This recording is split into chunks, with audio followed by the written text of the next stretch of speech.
울산 시청자 미디어 센터의 제작 지원을 받아 울산 CBS와 울산 청년 네트워크가 공동으로 제작하는 시사팩토리 100.3 목요판이 돌아왔습니다.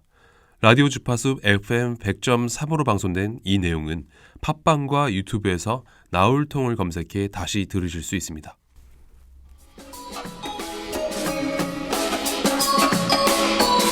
안녕하세요. 시사팩토리 100.3 김유리입니다의 간판 앵커 김유리입니다. 안녕하세요. 저는 시사팩토리 100.3 금요판과 나울통 진행을 맡은 조강입니다. 저는 공동진행자 이송입니다. 네, 한 달 만에 이렇게 다시 모였습니다. 세울정. 한 달 동안 차곡차곡 쌓인 이슈를 심도 있게 다뤄보도록 하겠습니다. 네, 세울정이란 새로운 울산 정리를 뜻하는 말입니다. 그 뜻에 걸맞게 오늘 주제는 뜨거운 현안으로 가져왔습니다. 다주택 보유 울산 고위공직자, 정부의 부동산 정책 실패 부른다, yes or no라는 주제로 세울정 진행하려 합니다. 노래부터 듣고 돌아오겠습니다. 윤수일의 아파트.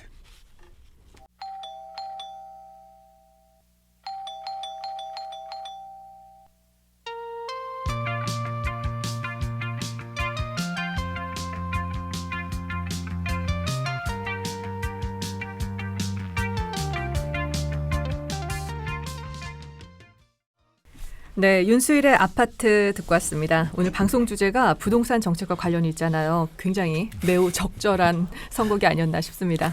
네, 그렇죠. 요즘은 아파트 하면 부동산, 투기 이런 단어들이 자연스럽게 떠오르는 것 같습니다.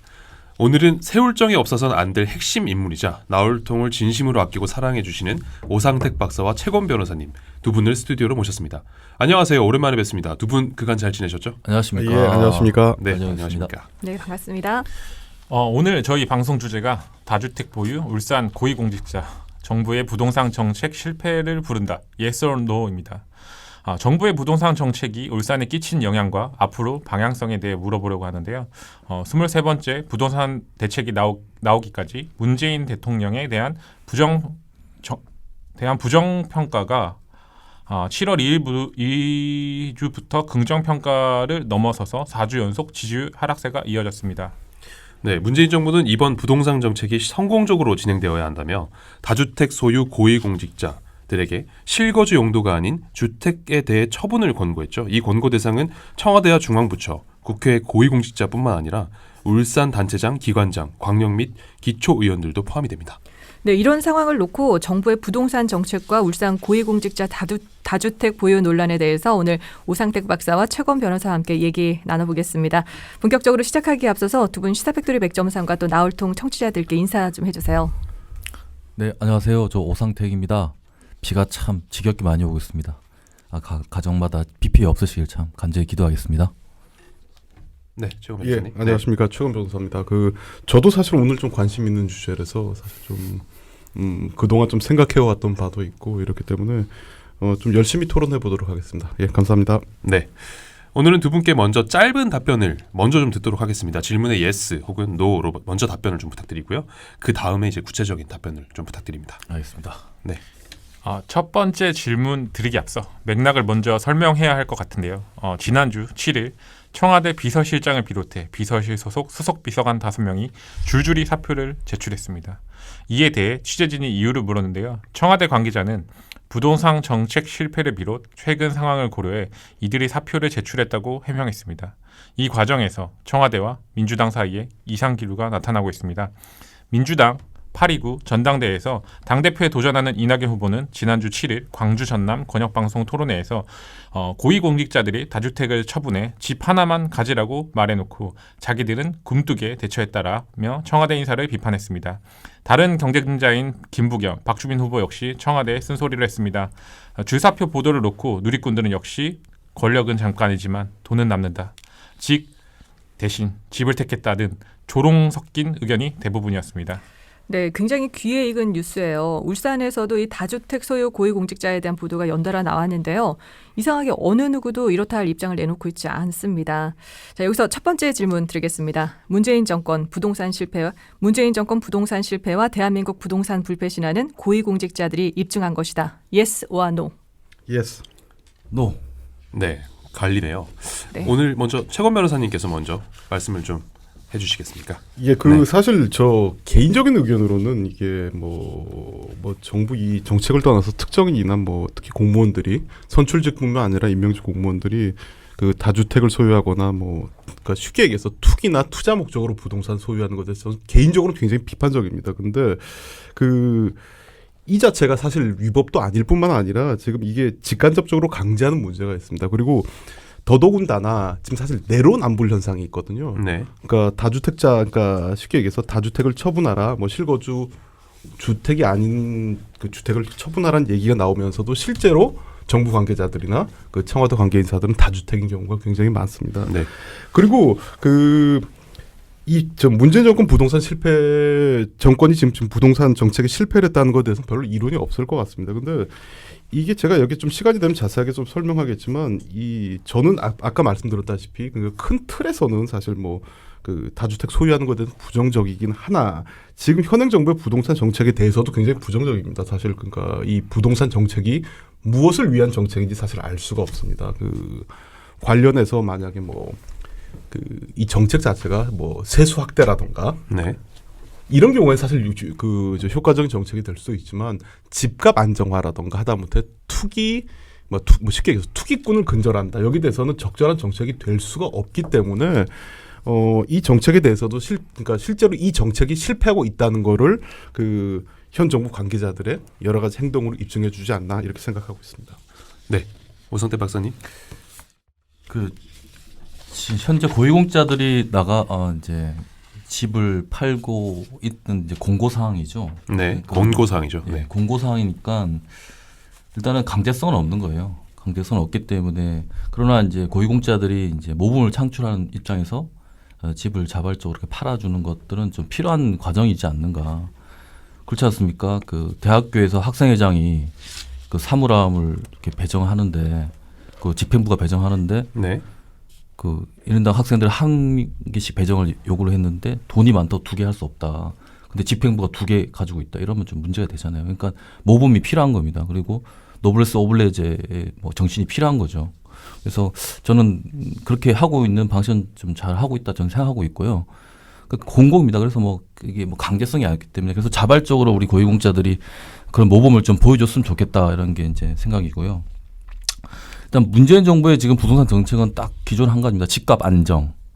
그러니까 집값이 자꾸 오르는 것을 어쨌든 제어해야 된다는 그 위기감이 있는 거죠. 그리고 두 번째 공급량 확대. 그러니까 집값을 안정시키고 공급을 확대해서 실고주자 중심의 부동산을 만들겠다. 지금 부동산은 투기에 자꾸 목적이 되고 있지 않습니까? 네. 지금 우리나라가 유동성이 지금 넘치고 있는데 그걸 해소하는 방법은 부동산으로 다 쏠리고 있는 거예요. 그러니까 안전자산 부동산을 인식이 있기 때문에 거기에 대한 것을 좀 제어해야 된다.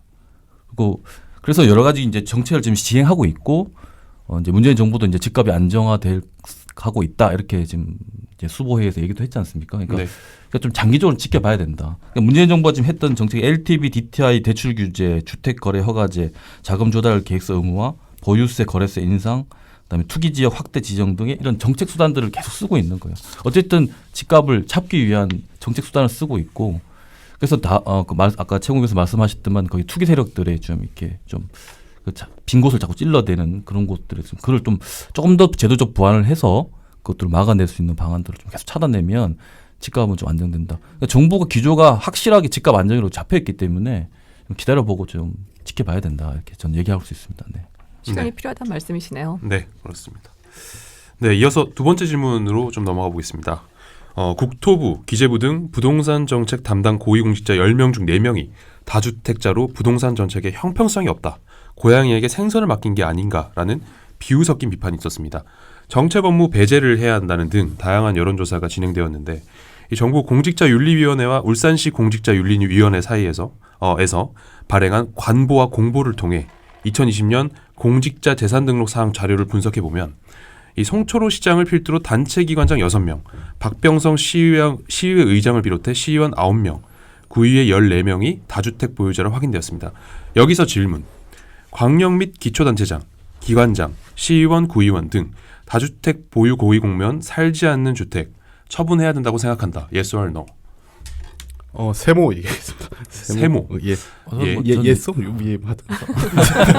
정확하게 답변을 I don't 부탁드립니다. know. 세모. 아, 네. 보류 일단 답변을 보내주고. 네. 예서 하도록 하겠습니다. 네. 최건 변호사님 세모라고 하신 표현이 왜 그렇게 하시는지. 저 실제로 저는 개인적으로 얘기하면 저는 사실 다주택도 아니고 1주택 소유자고 네. 저는 사실 다주택을 보유할 생각도 없습니다. 그리고 보유할 생각이 없다기보다 사실 이 여건이 안 됩니다. 돈이 없어서 여건이 안 되는데 이게 사실 조금 아까 말씀드렸다시피 지금 강제사 아까 오 박사님께서 강제는 아니다 이렇게 얘기하는데 사실 이게 실질적으로 이게 그러니까 사실상 강제하는 거거든요. 사실상 강제하는 건데 이 살지 않은 주택을 그러니까 다주택 내지 살지 않은 주택을 처분해야 된다는 게 사실 이게 다면적으로만 볼 수 없는 게 다주택을 소유한다고 하더라도 한 가구에 그러니까 실제 가족들이 여러 곳에 거주하는 경우도 있기 때문에 실제로 그렇게 볼 수도 없고 그리고 제가 아까 말씀드렸다시피 이 자체가 사실상 강제하는 것 자체가 솔직히 좀 위헌 소지도 있습니다. 위헌 소지가 있다. 위헌 소지도 네. 있습니다. 근데 저는 아까도 말씀드렸지만 바람직하지도 않고 장기적으로는 처분해야 되는 게 맞지만 여기서 말씀하신 것처럼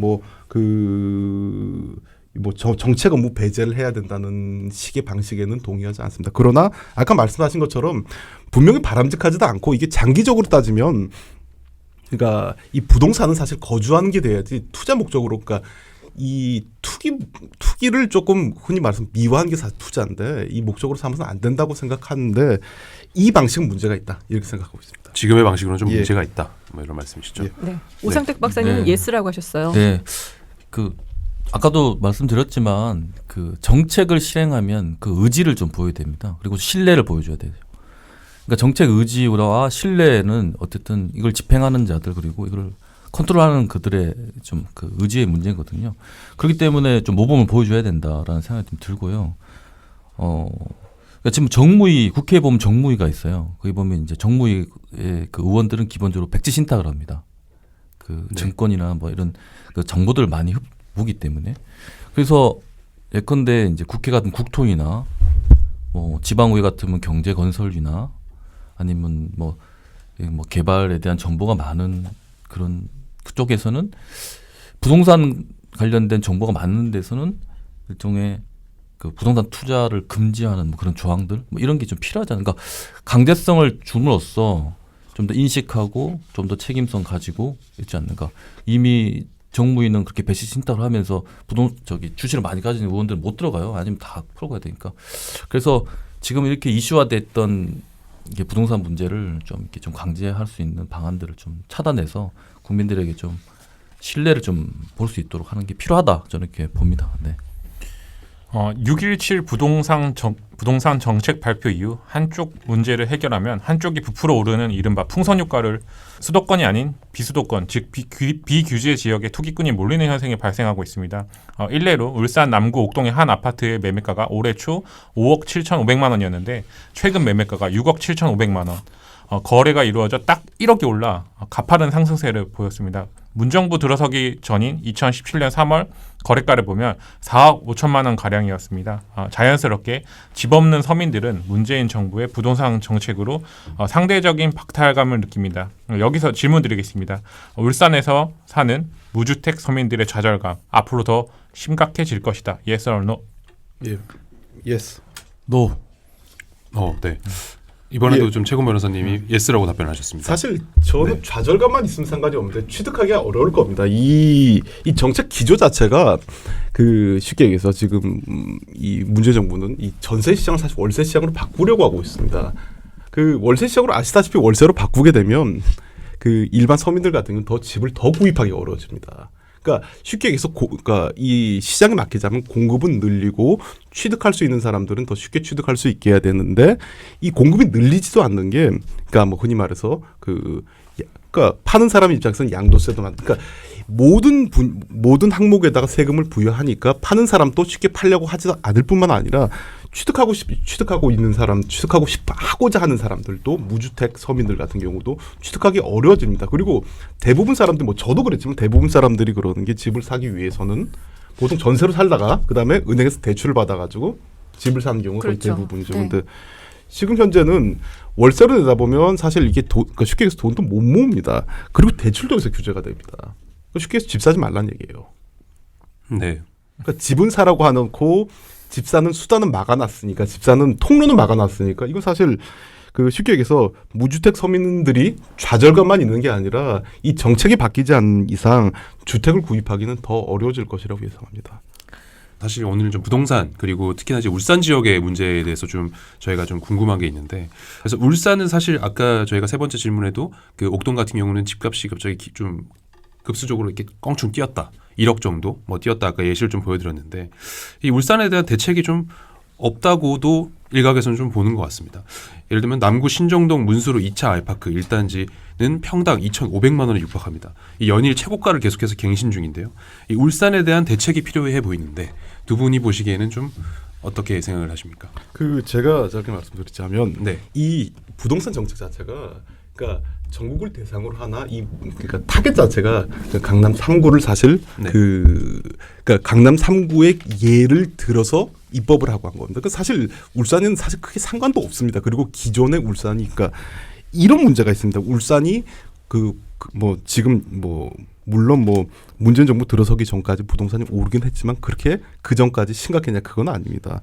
그리고 이 문제가 벌어지는 게 왜 그러냐면 이 수도권 투기자본들이 뭐 투기자본들은 이런 경우가 이게 돌다가 이 울산 쪽으로 내려오는 거죠. 그래서 저도 그런 얘기를 많이 들었던 게 주변에 뭐 아는 좀 돈이 있는 분들께서 울산에 어디를 투자를 하면 좋겠느냐 이런 얘기를 질문을 받고 뭐 저야 모르니까 그냥 뭐 이렇게 그 대답은 안 했지만 그런 얘기를 많이 들었습니다. 그러니까 이게 단순히 한 지역을 규제한다고 되는 게 아니라 부동산 정책 같은 경우는 사실 전국이 좀 맞물려 있는 경우가 있기 때문에 네. 그 실제로 그러니까 이 잘못된 정책 그러니까 강남 3구를 겨냥한 잘못된 정책의 궁극적인 피해자는 울산뿐만 아니라 지방에 거주하고 있는 국민들이 받을 수도 있다. 이 점을 사실 얘기를 하고 있습니다. 비규제 지역이 오히려 예. 좀 네, 그렇게 될 수 있다. 그게 이제 풍선 효과잖아요. 풍선 효과인데 자꾸 규제를 하면 딴 데 투자를 한다. 이게 풍선 효과인데요.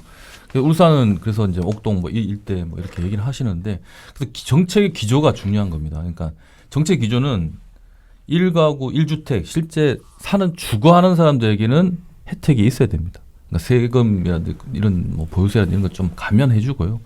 1가구 2주택 이상 다주택자들에게는 세금을 매겨서 이 돈을 투자하지 않게 이게 투자로 이렇게 인식하지 않는. 그러니까 집은 주거다라는 인식을 명확하게 해주는 것이 제일 중요하고요. 그래서 그러면서 집값 안정화 정책이 가야 된다. 그래서 울산은 그래서 이제 나름의 말씀하셨던 그런 균형 발전 측면에서 공급량도 같이 좀 늘려나가면서 이렇게 하면 좀 부동산 정책이 좀 안정화되지 않을까. 그리고 제가 누누이 말씀드리지만 부동산 정책은 지금 좀 지켜봐야 된다. 지금 정책을 시행하고 23번째 정책을 시행했다 하지만 거기에 대한 보완, 제도적인 또 다시 이걸 다시 한번 점검할 수 있는 제도적이 나왔지 않습니까? 그래서 좀 지켜보고 대통령 말을 좀 믿어보면서 좀 이렇게 진행했으면 좋지 않을까 생각합니다. 네, 마지막으로 두 분 입장을 좀 전해주시겠습니까? 이제 공무원들 다주택 보유 안 된다라고 말한 오 박사님 입장과 아까 세무 입장 예. 말씀하셨던 최건 변호사님 입장을 좀 마지막으로 좀 말씀을 해주시면서 네, 마무리하겠습니다. 네. 부동산 문제가 국민들에게 많은 힘듦을 지금 주고 있습니다. 그래서 그런 문제에 대해서 정부가 잘 대처해야 된다 생각하고 있고요. 많은 이렇게 부동산 정책이 나왔지만 그 정책에 또 반하는 또 새로운 또 다른 또 이례적인 또 현상이 나타나고 있습니다. 그러니까 촘촘히 좀 더 그물망 있게 그래서 새어나지 않도록 정부가 꼼꼼하게 정리해야 된다 이렇게 잘 생각하고 있고요. 정책 기조는 무조건 집값 안정입니다. 그리고 공급량을 늘려서 수요와 공급량을 맞춰서 국민들이 실제 거주하는 부동산이 되도록 하는 게 목표라고 생각합니다. 그렇게 할 수 있도록 조금 더 지켜봐 주시고 또 잘못된 정책 방향이 됐을 때 또 과감하게 또 얘기해 주시고 이렇게 해줬으면 좋겠습니다. 고맙습니다. 네. 예, 그 상당히 심각한 문제입니다. 이 부동산 문제는 굉장히 심각한 문제입니다. 그리고 사실 뭐 지켜보자 얘기가 나오는데 문재인 정부 지금 3년 넘는 기간 동안 아까 말씀하신 지금 뭐 울산의 그 신정동, 그 남구 신정동 쪽 아파트는 그나마 많이 안 오른 편입니다. 그 강남 쪽은 뭐 더블된 경우도 있고요. 굉장히 많이 올랐습니다. 근데 이 기간 동안 기다려봤는데 더 기다리라는 거는 서민들한테 고통을 낭비하는 겁니다. 그리고 그 아까 말씀드렸지만 몇 년을 뭐 물론 뭐 전 모든 정책이 좀 안정화되려면 몇 년을 기다려야 되겠지만 이 몇 년을 버티는 것 자체가 서민들한테는 굉장히 가혹한 처사입니다. 그렇기 때문에 지금이라도 문재인 정부는 지금이라도 여러 가지 그러니까 단순히 특수한 경우에 예를 들어서 부동산 관련 입법을 할 게 아니라 여러 가지 또 그리고 아까 말씀드렸듯이 울산은 울산 상황에 맞추고 뭐 서울 같은 서울 상황에 맞추는 그런 그 관련 그러니까 전문가들의 의견을 들어서 그러니까 당초 목적에 따른 만약에 집값 안정화라면 집값 안정화에 따른 안정화에 효과적인 정책을 내놓기를 기대합니다. 네, 오늘 스타팩토리 100.3 목요판은 여기서 마무리하겠습니다. 팟캐스트 플랫폼 팟빵과 유튜브에서 나울통 검색해서 들어오시면 들으실 수 있습니다. 일단 라디오 청취자분들께는 여기서 인사드리죠. 스타팩토리와 나울통 청취자들을 향해서 외쳐주시겠어요? 모두 안녕. 네, 저희 울산 CBS와 울산 청년 네트워크는 방송을 통해 청년의 눈높이로 울산 현안을 다루고 있습니다. 이 방송에는 여러분의 제보와 사연이 중요한데요. uscbs@cbs.co.kr로 내용 보내주시면 방송에 적극 반영하겠습니다. 지금까지 기술의 이창수 엔지니어, 음악의 길기판, 진행의 김유리, 조강래, 이승우, 조연출의 엄유미, 연출의 김성광이었습니다.